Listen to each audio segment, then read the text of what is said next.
ध्यान देंगे जरा बच्चों। इससे पहले के लेक्चर में हमने डिस्कस किया था path of a charge particle enters की जगह पर आप इसे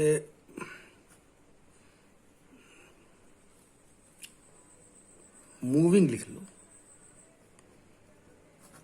perpendicular to a uniform magnetic field, या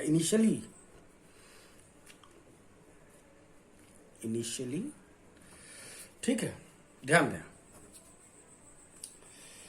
तो हमने इसमें आपको बताया था कि ये एक वर्टिकली डाउनवर्ड मैग्नेटिक फील्ड है, क्रॉस से दिखा रखा है हमने इसमें, और इसके अंदर कोई चार्ज पार्टिकल है जो कि स्टेबल है, रुका हुआ है। ठीक है, रुका हुआ होने की वजह से इसके ऊपर किसी भी तरह की कोई फोर्स नहीं लग रही है, कोई मैग्नेटिक फोर्स, क्योंकि Q इंटू वी क्रॉस भी होता है, और अगर वेलोसिटी ही अगर जीरो है तो कोई फोर्स एक्सपीरियंस नहीं करेगा ये। अब मैंने शुरुआत में एक इसको ट्रिगर दिया इस तरह से, ठीक है, किसी गन से या किसी भी तरह से आपने इसको मैग्नेटिक फील्ड के परपेंडिकुलर आपने इसको मूव कर दिया। ठीक है, तो इसका जो पाथ है वो कैसा है, सर्कुलर पाथ है।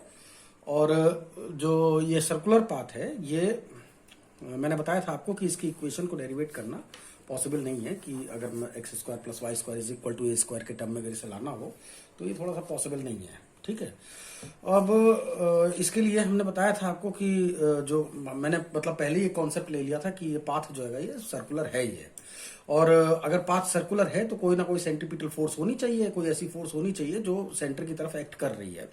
तो हमने ये बात प्रूव करा था पहले लेक्चर में कि जो मैग्नेटिक फोर्स है, ये वाली force F is equal to Q into V cross B, यही toward the centre of the path लग रही है, इसलिए ये सेंट्रीपिटल फोर्स का काम कर रही है, तो इसलिए ये पाथ सर्कुलर होगा ही होगा। तो इससे हमने रेडियस इसका निकाला था, इसका mv अपॉन क्यूबी, और काइनेटिक एनर्जी भी शायद निकाली थी हमने ये वाली। और एक बात और बताया था कि आपको याद करने के लिए कि अगर चार्ज पार्टिकल अगर पॉजिटिव है, ठीक है, और अगर आप इसे इस तरह से वर्टिकली डाउनवर्ड मैग्नेटिक फील्ड है, अगर इस तरह से अगर ये चलेगा तो ये एंटी क्लॉकवाइज चलेगा। अगर मतलब इसके परपेंडिकुलर अगर आप इसको मूव करा देंगे तो ये एंटी क्लॉकवाइज चलेगा। नेगेटिव चार्ज होगा तो क्लॉकवाइज चलेगा। अगर मैग्नेटिक फील्ड वर्टिकली आउटवर्ड हो तो ये केस इसके उल्टे हो जाएंगे। ठीक, अब यहाँ पर अभी हम एक्चुअली डिस्कस करना चाह रहे हैं कि यहाँ तो ये था कि मैग्नेटिक फील्ड के अंदर ही चार्ज पार्टिकल था और मैंने इसे एक ट्रिगर दे दिया था और ये एक कंप्लीट सर्कल बना रहा था। लेकिन अगर ये कहीं बाहर से अगर एंटर कर रहा है लाइक दिस, जैसे कि ये है कि ये मान लीजिए ये मैग्नेटिक फील्ड है, ये मैग्नेटिक फील्ड मैंने ड्रॉ कर दिया है। तो जो मैग्नेटिक फील्ड है, इस मैग्नेटिक फील्ड की ये बाउंड्री लाइन मैंने दिखा रखी है, यानी कि मैग्नेटिक फील्ड सिर्फ इस बाउंड्री लाइन के उधर की तरफ है, और एक चार्ज पार्टिकल इसके अंदर एंटर कर रहा है।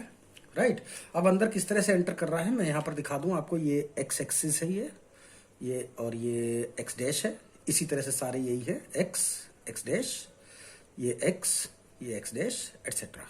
राइट, अच्छा, वाई एक्सिस ऐसे है ऊपर की तरफ और जेड इधर की तरफ है, यानी कि जो मैग्नेटिक फील्ड है बी, अगर जेड में ऐसे दिखा रहा हूं तो इसका मतलब हो गया कि जो मैग्नेटिक फील्ड है वो डाउनवर्ड है, यानी कि माइनस जेड की तरफ है ये। ठीक, अब जरा ध्यान दो कि चार्ज पार्टिकल चाहे ऐसे एंटर करे तब भी इस मैग्नेटिक फील्ड के परपेंडिकुलर ही रहेगा, चाहे ऐसे एंटर करे तब भी इस मैग्नेटिक फील्ड के परपेंडिकुलर रहेगा, चाहे इस तरह से एंटर करे परपेंडिकुलर मैग्नेटिक फील्ड के परपेंडिकुलर ही रहेगा, और पाथ इसका सर्कुलर ही रहेगा। और चूंकि मैंने ये पॉजिटिव चार्ज ले रखा है जो कि अंदर एंटर कर रहा है, ये पॉजिटिव चार्जेस हैं ये, ठीक है, तो ये जो चार्ज पार्टिकल है जो कि पॉजिटिव चार्ज है, ये अंदर जब एंटर करेगा तो इस तरह से एंटी क्लॉकवाइज डायरेक्शन में इस तरह से ही चलेगा ये।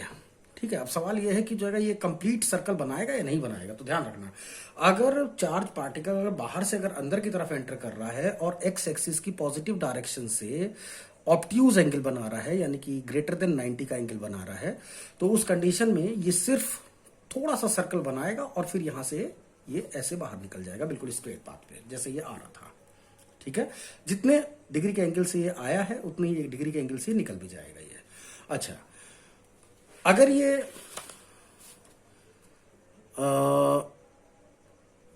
एक्यूट एंगल बनाता, मतलब लेस देन 90 डिग्री का एंगल होता, तो उस टाइम पर भी ये सर्कुलर पाथ पर ही चलेगा। लेकिन ध्यान दीजिएगा कि ये जो सर्कल है इसका एक माइनर पार्ट ही मैग्नेटिक फील्ड के अंदर है, बाकी पार्ट ये बाहर की तरफ है, मतलब इस सर्कुलर ट्रैक पे चल नहीं रहा है, बस ऐसे ऐसे एंटर करेगा और फिर ये जब यहाँ से ये सर्कुलर पाथ पे चलते चलते फिर यहाँ से ये सीधे इस तरह से बाहर आ जाए, मतलब इस पाथ पे नहीं चल रहा क्योंकि इधर की तरफ मैग्नेटिक फील्ड है ही नहीं। बात समझ में आ गई? बिल्कुल ठीक इसी तरह से अगर ये लेस देन 90 डिग्री के एंगल पर, यानी कि एक्स एक्सिस की पॉजिटिव डायरेक्शन से अगर ये लेस देन 90 डिग्री के एंगल पे अगर ये एंटर करता है तो इसका मेजर पार्ट एक सर्कुलर पाथ होगा और उसके बाद वो इस तरह से बाहर निकल जाएगा। बात समझ में आ गई? लेकिन अगर ये एग्जैक्टली एक्स एक्सिस के ठीक परपेंडिकुलर एग्जैक्ट 90 डिग्री के एंगल पर अगर ये एंटर कर जाए तो फिर ये केवल 50% सर्कल बनाएगा, यानी कि सेमी सर्कल बनाएगा और उसके बाद ये यहां से ऐसे इसी तरह से बाहर निकल जाएगा। बात समझ में आ गई? तो कहने का मेरा मतलब ये है कि जैसे कि किताबों में जो डेरिवेशन किया हुआ रहता है कि एक कंप्लीट सर्कल दिखा देते हैं और वो इसमें लिख दिया जाता है कि एक पार्टिकल है जो कि बाहर से अंदर एंटर कर रहा है परपेंडिकुलरली और उसके पाथ को वो कंप्लीट सर्कल दिखा देते हैं, तो वो थोड़ा सा वो गलत हो जाता है वो। ठीक है, अगर कंप्लीट सर्कल अगर आपको दिखाना है तो चार्ज पार्टिकल अंदर ही होना चाहिए और उसको आपको इनिशियल ट्रिगर कुछ देना पड़ेगा मैग्नेटिक फील्ड के परपेंडिकुलर, तभी ये एक कंप्लीट सर्कल बना पाएगा। वो भी सिर्फ उसी केस में बना पाएगा अगर उसके लिए सफिशिएंट जगह है मैग्नेटिक फील्ड के इन्फ्लुएंस की। बात समझ में आ गई? अब मान लीजिए कि इतने हिस्से में अगर होता, ठीक, अब इस टाइम पे मैग्नेटिक फील्ड के अंदर ही है, आपने इसको ट्रिगर भी दे दिया, अब ये मैग्नेटिक फील्ड के अंदर सर्कुलर पाथ पे चला भी, लेकिन क्या चला? अब अगर मान लीजिए इसके नीचे मैग्नेटिक फील्ड नहीं है तो फिर क्या होगा? फिर इसको यहीं से बाहर आना पड़ जाएगा, ये स्ट्रेट पाथ पे चलना शुरू कर देगा इसके बाद। ठीक है ना? बात समझ में आ गई? अच्छा, यहां पर एक छोटी सी बात यह है कि अगर चार्ज पार्टिकल अगर ऐसे ना एंटर करके अगर बाई चांस अगर ऐसे एंटर कर जाता, क्योंकि मैंने क्या कहा है कि एक्स एक्सिस की पॉजिटिव डायरेक्शन से क्या एंगल बना रहा है, तो ध्यान देना कि अगर ऐसा अगर हो जाए कि अगर charge particle positive charge particle अगर इस तरह से एंटर ना करके, इस तरह से एंटर ना करके अगर बाई चांस अगर वो इस तरह से एंटर कर रहा है तो ध्यान रखना, अगर ऐसे अगर एंटर कर रहा है तो इस पाथ पे चलेगा वो, ऐसे यहां से यहां तक, राइट। लेकिन अगर वो इधर से अगर एंटर कर जाए तो फिर वो इस पाथ पे नहीं चलने वाला, क्योंकि फिर ये क्लॉकवाइज डायरेक्शन में नहीं चल सकता ना ये, तो इसको ये दूसरे पाथ पे चलेगा, ये इस वाले ट्रैक को फॉलो करता हुआ सर्कुलर पाथ पे चलता हुआ तब निकलेगा वो। बात समझ में आ गई? और ये वाला एंगल क्या है, देख रहे हैं आप लोग, ये वाला एंगल लेस देन 90 है, ये वाला एंगल क्या है, लेस देन 90, और ये एंगल क्या है, ग्रेटर देन 90। तो जैसा मैंने अभी आपको पीछे आपको मैंने समझाया, ये वाला, ठीक, इस तरह से जो मैंने समझाया ये वही चीज है, ठीक है। और बाकी छोटी मोटी इसमें ज्योमेट्री की प्रॉब्लम आ सकती है कि जैसे कि यहाँ से यहाँ तक की बताइए लेंथ कितनी है, या यहाँ से यहाँ तक आने में टाइम पीरियड कितना लगा है, तो सिंपल ज्योमेट्री की प्रॉब्लम है, वो तो आसानी से सॉल्व हो जाएगी, उसकी कोई इतनी बड़ी बात नहीं है, ठीक है।